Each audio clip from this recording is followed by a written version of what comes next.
Do you wanna know?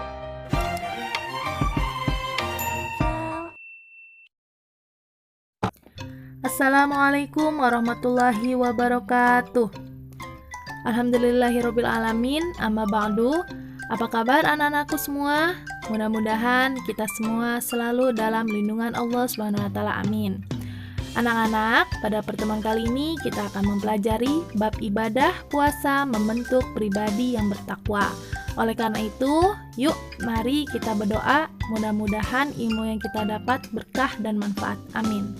Berdoa dimulai. Berdoa selesai, amin amin ya robbal alamin. Anak-anakku semua, pembelajaran pada kali ini kita mengacu pada KI 3 dan KD 3.3, yaitu memahami tata cara puasa wajib dan sunnah. Mari kita renungkan betapa nikmatnya orang yang berbuka puasa. Pernahkah kalian merasakan nikmat tersebut? Seharian kita menahan makan dan minum, haus, lapar. Begitu sudah berbuka, wah, lapar hausnya terobati ya guys. Nah, ternyata selain menahan makanan minum saat berpuasa juga harus menahan diri dari segala perbuatan yang dapat mendatangkan dosa. Lebih tepatnya meninggalkan perkara-perkara yang dapat merugikan orang lain, misalnya berbohong, marah, mencuri, dan lain sebagainya. Oke anak-anak, kita lanjut dengan pengertian puasa ya. Apa sih puasa itu? Puasa merupakan rukun Islam yang keempat. Menurut bahasa, puasa berasal dari bahasa Arab yaitu soma yasumu sauman, yang berarti menahan diri dari segala sesuatu seperti menahan makan, minum, hawa nafsu, dan berbicara yang tidak mengandung manfaat. Sedangkan menurut istilah, puasa adalah menahan diri dari segala sesuatu yang dapat membatalkannya, mulai dari terbit fajar sampai matahari tenggelam dengan niat dan beberapa syarat tertentu. Anak-anak, adapun dalil diwajibkannya berpuasa terdapat pada Quran Surat Al-Baqarah, surat kedua ayat 183. A'udzu billahi minasyaitonir rajim. Bismillahirrahmanirrahim. Ya ayyuhalladzina amanu kutiba alaikumus shiyamu kama kutiba alal ladzina min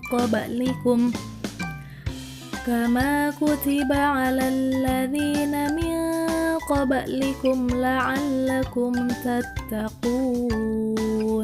Artinya diwajibkan atas kamu berpuasa sebagaimana diwajibkan atas orang-orang sebelum kamu agar kamu bertakwa. Oke guys, jenis-jenis puasa terbagi menjadi dua, ada puasa wajib dan puasa sunnah. Puasa wajib dilaksanakan oleh setiap umat Islam yang sudah baligh dan apabila ditinggalkan mendapat dosa. Adapun macam-macam dari puasa wajib yaitu puasa Ramadan, puasa nazar, puasa qadha, dan puasa kifarat. Sedangkan puasa sunnah yaitu puasa yang apabila dikerjakan mendapatkan pahala dan apabila ditinggalkan tidak mendapatkan dosa. Di antaranya adalah puasa Syawal, puasa Arafah, dan puasa Senin dan Kamis. Oke anak-anak, kita bahas puasa wajib dulu ya. Pertama, puasa Ramadan. Anak-anak, puasa Ramadan adalah puasa yang dilaksanakan pada bulan Ramadan.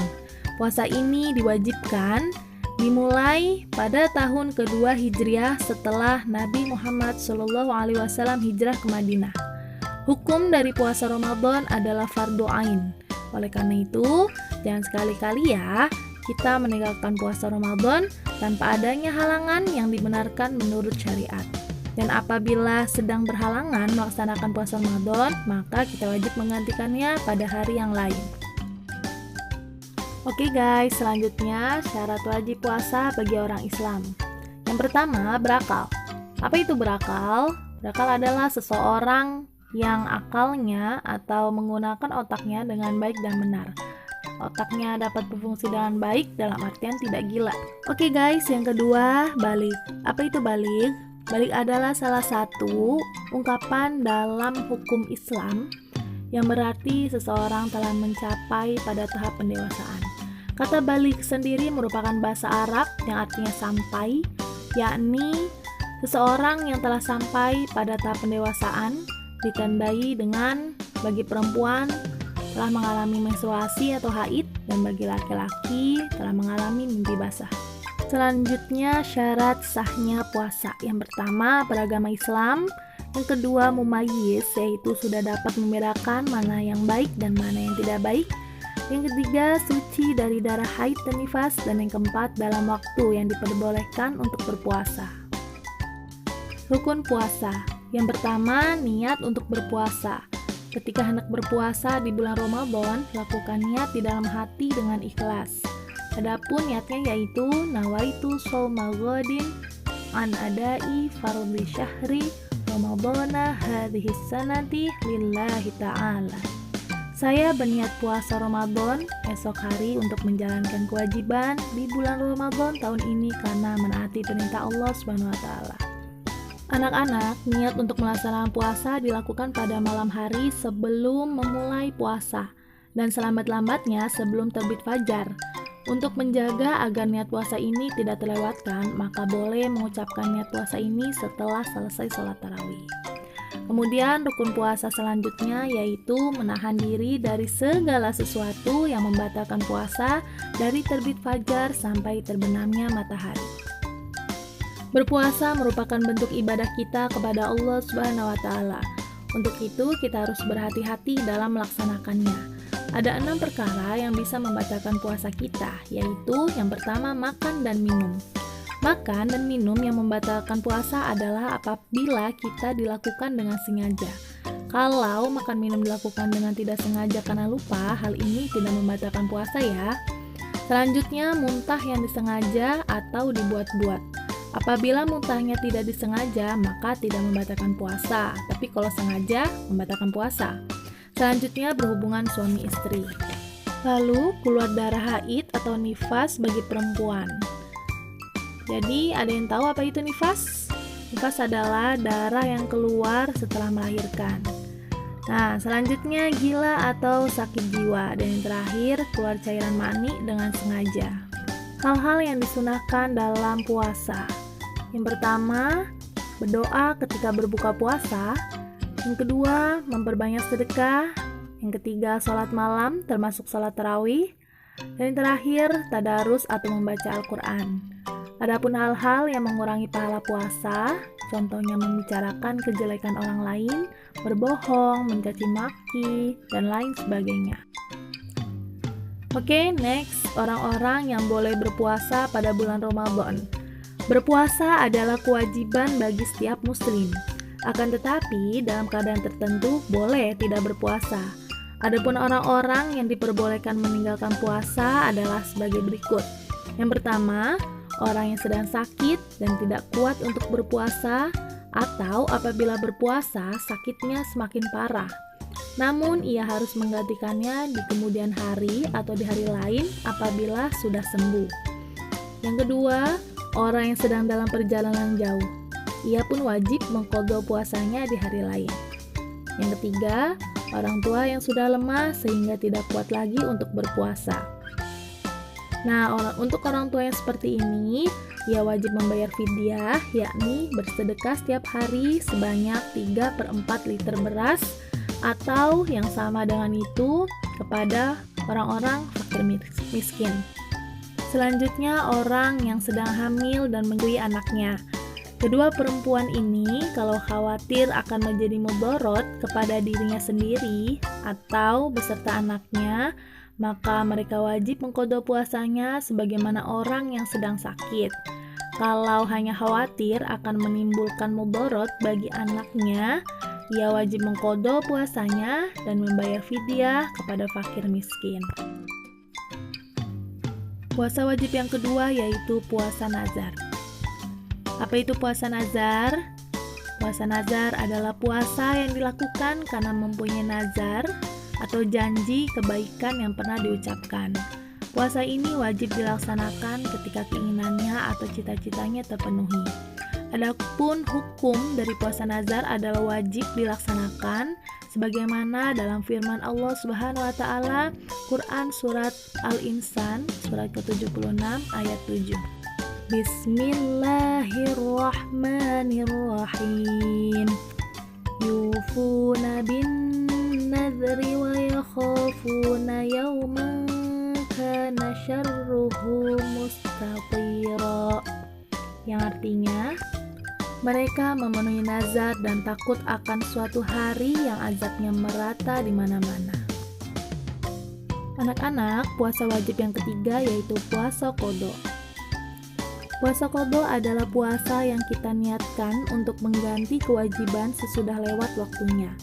Sebagai contoh, orang yang meninggalkan puasa karena sedang haid berkewajiban mengganti puasa tersebut di bulan yang lain ketika haidnya telah selesai. Apabila meninggalkan puasanya 6 hari, maka wajib baginya mengqadha 6 hari juga. Maka puasa qadha sebanyak jumlah hari yang ditinggalkan.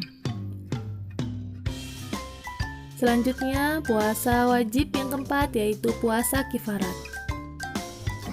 Puasa kifarat adalah puasa yang wajib dikerjakan karena melanggar suatu aturan yang telah ditentukan. Puasa kifarat wajib dilaksanakan apabila terjadi hal-hal sebagai berikut. Yang pertama, tidak mampu memenuhi nazar. Nazar merupakan janji yang wajib dipenuhi oleh seseorang. Namun, kadangkala seseorang tidak sanggup memenuhi janji tersebut karena ada halangan. Contohnya, seseorang berjanji jika sudah sembuh dari penyakitnya, ia akan melaksanakan umroh. Nah, namun pada saat itu, setelah dia sembuh, ternyata dia belum punya ongkos atau biaya untuk pergi umroh. Maka dia boleh menggantinya dengan membayar fidyah kepada 10 orang miskin. Jika tidak mampu membayar fidyah, ia wajib berpuasa selama 3 hari. Selanjutnya yaitu bersetubuh suami dan istri pada siang hari di bulan Ramadan. Dalam kasus semacam ini, orang tersebut wajib melaksanakan puasa kifarat selama 2 bulan berturut-turut. Kemudian membunuh secara tidak sengaja. Membunuh merupakan perbuatan keji yang dilarang oleh Allah Subhanahu wa taala karena termasuk dosa besar. Namun seringkali terjadi kasus terbunuhnya seseorang namun sebenarnya pelakunya tidak menginginkan hal itu terjadi. Contohnya, seseorang pengemudi sudah berhati-hati saat mengendari mobil. Namun tiba-tiba ada seseorang yang menyeberang jalan dan tertabrak sehingga penyeberang tersebut tidak tertolong nyawanya. Dalam kasus semacam ini, penabrak wajib membayar kifarat berupa memerdekakan hamba sahaya sambil memberikan santunan kepada pihak korban. Jika tidak mampu, ia harus berpuasa selama 2 bulan berturut-turut. Next, selanjutnya melakukan zihar kepada istrinya, yakni menyamakan istri dengan ibunya. Mencukur rambut ketika ihram, berburu ketika ihram. Selanjutnya kita akan bahas puasa sunnah. Yang pertama, puasa Syawal. Puasa Syawal dilaksanakan sesudah tanggal 2 Syawal. Jumlahnya ada 6 hari dan cara mengerjakannya boleh dikerjakan 6 hari berturut-turut dan boleh juga dilaksanakan dengan cara berselang-seling. Misalnya sehari puasa, sehari tidak. Puasa sunnah yang kedua yaitu puasa Arafah. Puasa ini dilaksanakan ketika orang yang melaksanakan ibadah haji sedang wukuf di padang Arafah, tepatnya pada tanggal 9 Zulhijjah. Sedangkan orang yang menunaikan ibadah haji tidak disunnahkan melaksanakan puasa ini. Keistimewaan dari puasa Arafah ini dapat menghapus dosa selama 2 tahun, yaitu 1 tahun yang telah lalu dan 1 tahun yang akan datang. Sebagaimana dalam hadis Nabi Shallallahu Alaihi Wasallam, an Abi Qatadah, qala Rasulullah Shallallahu Alaihi Wasallam, shaumu yaumi Arafata yakfuru sanataini madiyatan wa mustaqbilatan. Rawahul Muslim.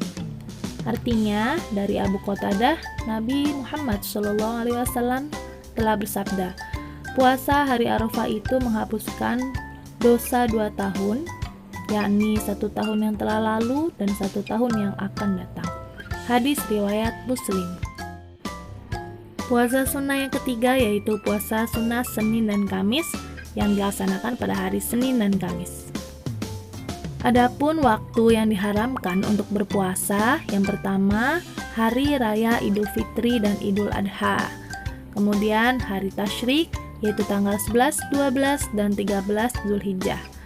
Selanjutnya hari yang diragukan, apakah sudah tanggal 1 Ramadan atau belum. Nah, itu selanjutnya haram berpuasa sepanjang waktu atau seumur hidup tanpa henti. Adapun hikmah puasa, orang muslim yang senantiasa melaksanakan puasa akan mendapatkan banyak manfaat. Di antaranya yang pertama, meningkatkan rasa iman dan takwa serta mendorong seorang untuk rajin bersyukur kepada Allah SWT. Selanjutnya, menumbuhkan rasa solidaritas terhadap sesama, terutama kasih sayang terhadap fakir dan miskin. Melatih dan mendidik kesabaran dalam kehidupan sehari-hari, karena orang yang berpuasa terdidik menahan kelaparan, kehausan, dan keinginan. Selanjutnya, dapat mengendalikan hawa nafsunya dari makan, minum, dan segala yang membatalkan puasa, dari terbit fajar sampai terbenamnya matahari. Kemudian, mendidik diri kita untuk bersifat jauh dari sifat pendusta. Selanjutnya, dengan berpuasa, kita juga memberikan waktu istirahat bagi organ-organ yang ada di dalam tubuh kita, sehingga tidak mengherankan bahwa orang yang berpuasa akan menjadi lebih sehat. Oke, sekian dan terima kasih. Mudah-mudahan video pembelajaran ini dapat bermanfaat. Wassalamualaikum warahmatullahi wabarakatuh.